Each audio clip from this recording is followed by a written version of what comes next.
ಯಾವ ಅಂಕಲ್ ಏನು ಮಾಡಿದ್ರಪ್ಪ ನಿನಗೆ? ಅದು ಅತಿಥಿಯಲ್ಲಿ ನಮ್ಮ ಮನೆ ಓನರ್ ಅಂಕಲ್ ನನ್ನ ಮಾಡಿದ್ರು, ಅದಕ್ಕೆ ಅತಿಥಿ ಮೂವಿಲಿ. ಸೊ ಆ ಶಾರ್ಟ್ ಮೂವಿ ಎಕ್ಸ್ಪೀರಿಯನ್ಸ್ ಬಗ್ಗೆ ಹೇಳೋದಾದರೆ, ಹರಿ ಸಂತೋಷ್ ಅವರು ಅಲೆಮಾರಿ ಸಾಕಷ್ಟು ಸಿನಿಮಾಗಳನ್ನ ಮಾಡಿ ಸೈ ಅನ್ನಿಸ್ಕೊಂಡಿದ್ದಾರೆ. ಸೊ ಅವ್ರ ಜೊತೆ ವರ್ಕ್ ಮಾಡಿದಂಥ ಅನುಭವ? ಹರಿ ಸಂತೋಷ್ ಸರ್ ಅಂದರೆ ನನಗೂ ಒಂಥರ ಈಸ್ ದ ಬೆಸ್ಟ್. ತುಂಬ ಕೂಲ್, ತುಂಬ ಚಿಲ್. ನನಗಂತೂ ನಾನು ಫಸ್ಟು ಶಾರ್ಟ್ ಮೂವಿ ಅಂತ ಹೋದಾಗ ಹರಿ ಸಂತೋಷ್ ಸರ್ ಅಂತ ಹೇಳಿದಾಗ ನಾನು ಅವ್ರದ್ದು ಬೇರೆ ಇದೆಲ್ಲ ಅಂದರೆ ನೋಡ್ತಾ ಇದ್ದೆ. ಲಾಸ್ಟ್ ಟೈಮ್ ಧನೇಶ್ವರಿಗೆ ಮಾಡಿಸಿದ್ದೆಲ್ಲ ನೋಡ್ತಾ ಇದ್ದೆ ನಾನು. ಹೇಗೆ ಅಂದರೆ ಸೆಟ್ಟಲ್ಲಂತೂ ನಾನು ಫಸ್ಟು ನಾನು ಜಾಸ್ತಿ ಮಾತಾಡಿದ್ರೆ ಸರ್ ಏನಾದರೂ ಬೈತಾರಾ, ಇವಾಗ ನಾನು ಹಿಂಗಿದ್ರೆ ಸರ್ ಏನಾದರೂ ಹೇಳ್ತಾರಾ, ಅದೆಲ್ಲ ತುಂಬ ಥಿಂಕ್ ಮಾಡ್ತಾಯಿದ್ದೆ. ಅದಾದಮೇಲೆ ಸೆಟ್ಟಲ್ಲಿ ನನಗೆ ತುಂಬ ಕಂಫರ್ಟಬಲ್ಲಾಗಿ ನೋಡಿಕೊಂಡ್ರು ಅವರು.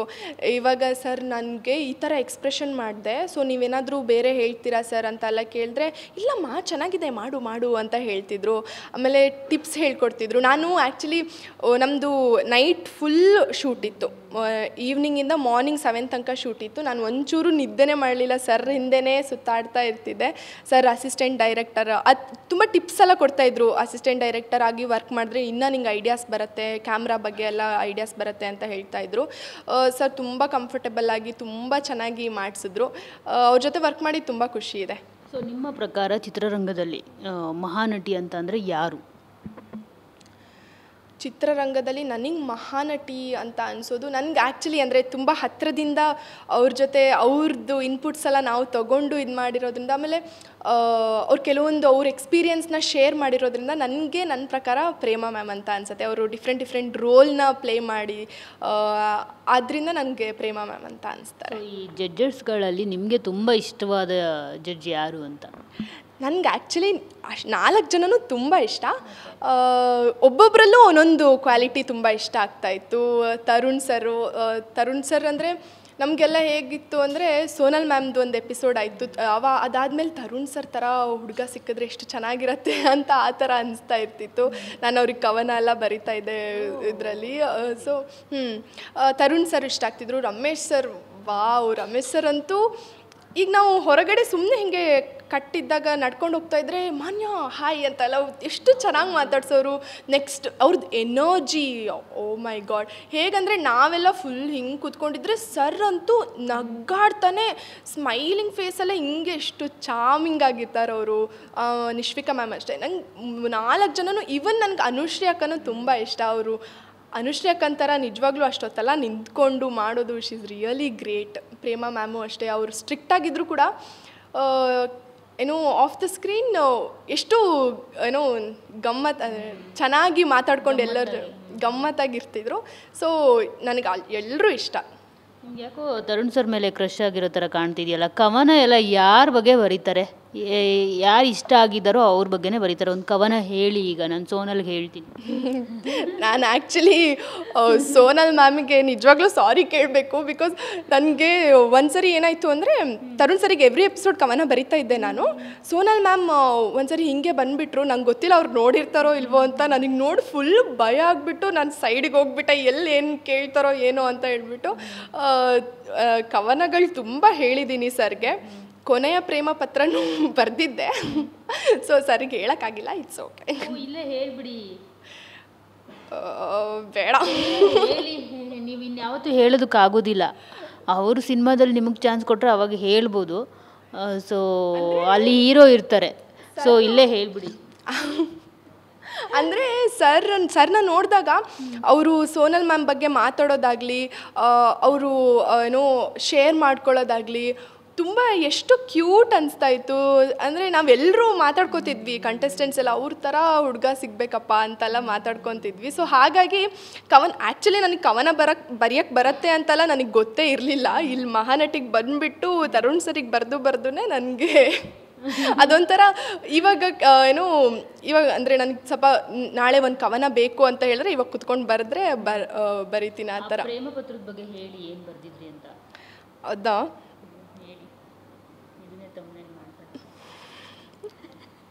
ಒಂದು ನಿಮಿಷ, ನಿಜವಾಗ್ಲೂ ಹೇಳ್ಬೋದಾ? ಹೇಳ್ಬೋದು, ಹೇಳಿ. ಕೊನೆಯ ಪ್ರೇಮ ಪತ್ರ ಟು ತರುಣ್ ಸರ್. ಪ್ರೀತಿ ಮಾಡೋಕೆ ಬೇಕು ಮನಸ್ಸು, ಮಾಡಿ ನಾ ಕಂಡೆ ನೂರಾರು ಕನಸು. ಇಷ್ಟೆಲ್ಲ ಹೇಳಿದ್ರು ಕೊನೆಗೂ ನೀವಾಗಲಿಲ್ಲ ಇಂಪ್ರೆಸ್ಸು. ಈ ಸೀಸನ್ ಆಗಲಿಲ್ಲ ಅಂದ್ರೇನು, ಹೆಂಗೂ ಮುಗ್ದೋಯ್ತಲ್ಲ, ನೆಕ್ಸ್ಟ್ ಸೀಸನ್ಗೆ ಬಂದು ಮಾಡ್ತೀನಿ ಎಕ್ಸ್ಪ್ರೆಸ್ಸು. ನೀವಂದರೆ ನನಗೆ ಒಬ್ಸೆಸ್ಟು, ಇನ್ಮೇಲೆ ನಿಮ್ಮನ್ನು ನೋಡೋಕ್ಕಾಗಲ್ಲ ಅಂತ ನಾನು ಆಗ್ತೀನಿ ಡಿಪ್ರೆಸ್ಸು. ದಿನ ನಿಮ್ಮ ನಗು ನೋಡ್ತಾ ನಾನು ಆಗ್ತಿದ್ದೆ ಬ್ಲಶ್ಶು. ಸದ್ಯ ಇದಿಲ್ಲಿಗೆ ಮುಗೀತಲ್ಲ ಅಂತ ಸೋನಲ್ ಮ್ಯಾಮ್ ಆಗ್ತಾರೆ ದಿಲ್ ಖುಷು. ಇದನ್ನೆಲ್ಲ ಕೇಳಿ ನಿಮ್ಗೆ ಆಗ್ತಿದ್ರೆ ಟೆನ್ಸು. ಏನಾಗಲ್ಲ ಸರ್, ಲವ್ ಯು ಅಂತ ಹೇಳಿಬಿಡಿ ಒನ್ಸು. ಇದನ್ನು ಗ್ಯಾರಂಟಿ ತರುಣ್ ಸರ್ಗೂ ಮತ್ತು ಸೋನಲ್ ಇಬ್ರಿಗೂ ಕಳಿಸ್ತೀನಿ. ನಂಗೆ ಗೊತ್ತಿಲ್ಲ ಪ್ಲೀಸ್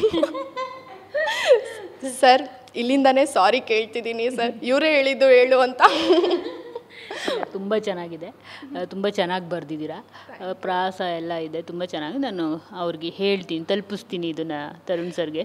ಸೊ ಇನ್ನು ನಿಮ್ಮ ನೆಕ್ಸ್ಟ್ ಕನಸುಗಳ ಬಗ್ಗೆ ಹೇಳೋದಾದರೆ ಏನು ಮಾಡಬೇಕು ಅಂತ ಅಂದ್ಕೊಂಡಿದ್ದೀರಾ, ಏನೆಲ್ಲ ಅಚೀವ್ ಮಾಡಬೇಕು ಅಂತ ಅಂದ್ಕೊಂಡಿದ್ದೀರಾ? ಚಿತ್ರರಂಗ ಜೊತೆಗೆ ನೀವು ಆವಾಗಲೇ ಹೇಳ್ತಾ ಇದ್ದೀನಿ, ನಾನು ಸೀರಿಯಲಲ್ಲಿ ಬರೋದನ್ನ ಆ್ಯಕ್ಟ್ ಮಾಡ್ತಾಯಿದ್ದೆ ಅಂತ ಹೇಳ್ಬಿಟ್ಟು. ಸೊ ಸೀರಿಯಲ್ ಆಪರ್ಚುನಿಟೀಸ್ಗೂ ಕೂಡ ವೆಯ್ಟ್ ಮಾಡ್ತಿದ್ದೀರಾ, ಹೇಗೆ ಏನು ಅಂತ? ಹಾಂ, ಸದ್ಯಕ್ಕೆ ಇವಾಗ ಹೇಗಿದೆ ಅಂದರೆ ಮೈಂಡ್ಸೆಟ್ಟು, ಆಡಿಷನ್ಸ್ ಏನೇ ಆಫರ್ಸ್ ಬಂದರೂ ಕೂಡ ಟ್ರೈ ಮಾಡೋಣ ಅಂತ ಇದೆ. ಮೂವೀಸ್ ಆ್ಯಕ್ಚುಲಿ ಸಿನಿಮಾಸ್ ಮಾಡಬೇಕಂತ ತುಂಬ ಇಷ್ಟ ಇದೆ. ಯಾಕಂದ್ರೆ ನನಗೆ ಯಾರನ್ನ ಅಂದರೆ ತುಂಬ ನೋಡಿದಾಗ ಏನನ್ಸುತ್ತೆ ಅಂದರೆ, ಇವರು ರಶ್ಮಿಕಾ ಮಂದಣ್ಣ ಅವ್ರನ್ನ ನೋಡಿದಾಗ ಎಷ್ಟು ಏನು ಕಿರಿಕ್ ಪಾರ್ಟಿ ಆದಮೇಲೆ ಅವ್ರದ್ದು ಮೂವೀಸ್ ಎಲ್ಲ ಹೇಗೆ ಹೋಯಿತು, ಇವಾಗ ಅವ್ರು ಯಾವ ಸ್ಟೇಜಲ್ಲಿದ್ದಾರೆ.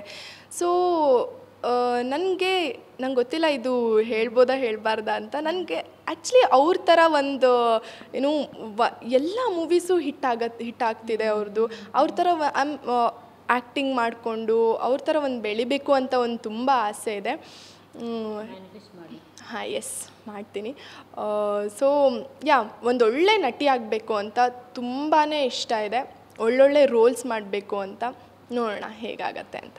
ವಿಜಯ್ ದೇವರಕೊಂಡ ಅಂತ ಹುಡುಗನೂ ಬೇಕು ಅಂತ ಏನಾದರೂ ಇದೆಯಾ? ಆವಾಗಲೇ ತರುಣ್ ಸರ್ಗೂ ಅದೇ ಥರ ಕ್ವಾಲಿಟೀಸು, ಅಂದರೆ ಅವರು ನಿನ್ನೆ ರಶ್ಮಿಕಾ ಮಂದಣ್ಣ ಹೇಳಿರೋದು ಅದೇ, ವಿಜಯ್ ದೇವರಕೊಂಡ ಅಂತ ಹುಡುಗ ಎಲ್ರಿಗೂ ಸಿಗಬೇಕು ಅಂತ. ನೀವು ಹೇಳ್ತಾ ಇದ್ದೀರಾ ತರುಣ್ ಸರ್ ಥರ ಹುಡುಗ ಎಲ್ರಿಗೂ ಸಿಗಬೇಕು ಅಂತ ಹೇಳ್ಬಿಟ್ಟು. ಸೊ ನಿಮಗೂ ವಿಜಯ್ ದೇವರಕೊಂಡ ಅಂತ ಹುಡುಗ ಬೇಕಾ ಅಂತ? ವಿಜಯ್ ದೇವರಕೊಂಡ ಗೊತ್ತಿಲ್ಲ, ನೋಡೋಣ ಯಾವ ಥರ ಸಿಗ್ತಾರೆ ಅಂತ. ನನಗೆ ಆ್ಯಕ್ಚುಲಿ ಹೀರೋ ಅಲ್ಲಿ ನನಗೆ ಎಲ್ಲರೂ ತುಂಬ ಇಷ್ಟ ಆಗ್ತಾರೆ. ನನಗೆ ಒಂದೊಂದು ಮೂವೀಸ್ ನೋಡಿದಾಗಲೂ ವಾವ್ ಅಂತ ಅನಿಸ್ತಾ ಇರತ್ತೆ ಒಂದೊಂದು ಮೂವೀಸಲ್ಲೂ. ಸೊ ನನಗೆ ಇವರೇ ಫೇವ್ರೇಟ್ ಅವರೇ ಫೇವ್ರೇಟ್ ಅಂತ ಇಲ್ಲ. ಒಬ್ವಿಯಸ್ಲಿ ಅಪ್ಪು ಸರ್ ಅಂದರೆ ಎಲ್ರಿಗೂ ತುಂಬ ಇಷ್ಟ ಇರುತ್ತೆ. ನನಗೆ ಒಂದು ಖುಷಿ ಏನಂದರೆ, ಅವ್ರನ್ನ ನಾನು ಡೈರೆಕ್ಟಾಗಿ ನಮ್ಮೂರು ಪರಮಾತ್ಮ ಶೂಟಿಂಗಿಗೆ ಬಂದಾಗ ನಾನು ಚಿಕ್ಕವಳಿದ್ದೆ. ಆವಾಗ ಸರ್ ಹತ್ರ ಹಾಯ್ ಅಂತ ಹೋಗಿ ಮಾತಾಡಿಸಿದಾಗ ಹೀಗೆ ಮಾಡಿಬಿಟ್ಟು ನೈಸ್ ನೇಮ್ ಅಂತ ಹೇಳಿದರು. ಸೊ ಅದೆಲ್ಲ ತುಂಬ ಬೆಸ್ಟ್ ಮೊಮೆಂಟ್ ಅಂತ ಅನಿಸುತ್ತೆ. ಅವರಂದರೆ ನಾನು ತುಂಬ ಮ್ಯಾನಿಫೆಸ್ಟ್ ಮಾಡೋದು, ತುಂಬ ಕನ್ಸು ಕಾಣೋದೆಲ್ಲ ತುಂಬ ಮಾಡ್ತಿದ್ದೆ. ಸೊ ಅಪ್ಪು ಸರ್ನ ನಂದು ಹಸ್ಬೆಂಡ್ ಆಗಿ ಎಲ್ಲ ಥಿಂಕ್ ಮಾಡಿಕೊಂಡು ಆ ಥರ ಎಲ್ಲ ನಾನು ಮನೇಲಿ ಒಬ್ಬಳೇ ಇದ್ದಾಗಲ್ಲ, ಸುಮ್ಮನೆ ಇವಾಗ ಇದು ಅಷ್ಟೇ, ಇಂಟರ್ವ್ಯೂನೂ ಅಲ್ಲ ಅಷ್ಟೇ, ನಾನು ಒಬ್ಬಳೇ ಇದ್ದಾಗ ನನಗೆ ಯಾರೋ ಇಂಟರ್ವ್ಯೂ ಮಾಡ್ತಿರ್ತಾರೆ, ನಾನು ಹೀಗೆ ಮಾತಾಡಬೇಕು, ಈ ಥರ ಎಲ್ಲ ನಾನು ಮಾಡ್ತಿದ್ದೆ ಅವಾಗೆಲ್ಲ. ಸೊ ಅಪ್ಪು ಸರ್ ನನ್ನ ಹಸ್ಬೆಂಡು ಈ ಥರ ಎಲ್ಲ ಥಿಂಕ್ ಮಾಡಿಕೊಂಡು ನನಗೆ ನಾನೇ ಆಟ ಆಡಿಕೊಂಡು ಎಲ್ಲ ಇರ್ತಾಯಿದ್ದೆ. ಸೊ ನನಗೆಲ್ಲ ಹೀರೋಸು ತುಂಬಾ ಇಷ್ಟ ಆಗ್ತಾರೆ. Rakshit Shetty sir, Sudeep sir, Yash sir, Darshan sir ಎಲ್ಲರೂ ಕೂಡ. ಬಟ್ ಹೆಂಗೋ ರಕ್ಷಿತ್ ಶೆಟ್ಟಿ ಸರ್ ಅಂತ ಹೇಳ್ಬಿಟ್ರಿ, ಅದರ್ವೈಸ್ ಎಲ್ಲರೂ ಮ್ಯಾರೇಜ್ ಆಗಿರೋರೆ ಅಲ್ವಾ? ಹೌದೌದು, ರಕ್ಷಿತ್ ಶೆಟ್ಟಿ ಸರು ಅಷ್ಟೇ, ಆಮೇಲೆ ರಿಷಬ್ ಶೆಟ್ಟಿ ಅವರು ಅಷ್ಟೇ. ನಾನು ಬ್ಲಿಂಕ್ ನೋಡಿದ್ದು ಥಿಯೇಟರ್ದು ಹೇಳಬೇಕು, ಅವ್ರು ಬ್ಲಿಂಕ್ ನೆನ್ನೆ ಅಷ್ಟೇ ಬ್ಲಿಂಕ್ ನೋಡಿದ್ದು. ನಮ್ಮ ಶ್ರೀನಿಧಿ ಸರ್ದು, ದೀಕ್ಷಿತ್ ಶೆಟ್ಟಿ ಅವ್ರದ್ದು. ನೆಕ್ಸ್ಟು ಗರ್ಲ್ ಫ್ರೆಂಡ್ ನೋಡ್ಬೇಕಂತ ಇದ್ದೀನಿ. Thank you so much. ಒಳ್ಳೆಯದಾಗಲಿ ನಿಮಗೆ, ಒಳ್ಳೆ ನಟಿಯಾಗಿ ಚಿತ್ರರಂಗದಲ್ಲಿ ಬೆಳೀರಿ ಅಂತ ನಾವು ಕೂಡ ಆಶಿಸ್ತೀವಿ. ಒಳ್ಳೆಯದಾಗಲಿ. Thank you. ನೋಡಿದ್ರಲ್ಲ, ಇದಿಷ್ಟು ಮಹಾನಟಿ ಸ್ಪರ್ಧಿ ಮಾನ್ಯ ರಮೇಶ್ ಅವರ ಮಾತು. ಕ್ಯಾಮ್ರಾ ಪರ್ಸನ್ ಜಗನ್ ಜೊತೆ ಮಂಗಳ ರಾಜಗೋಪಾಲ್, TV9 ಬೆಂಗಳೂರು.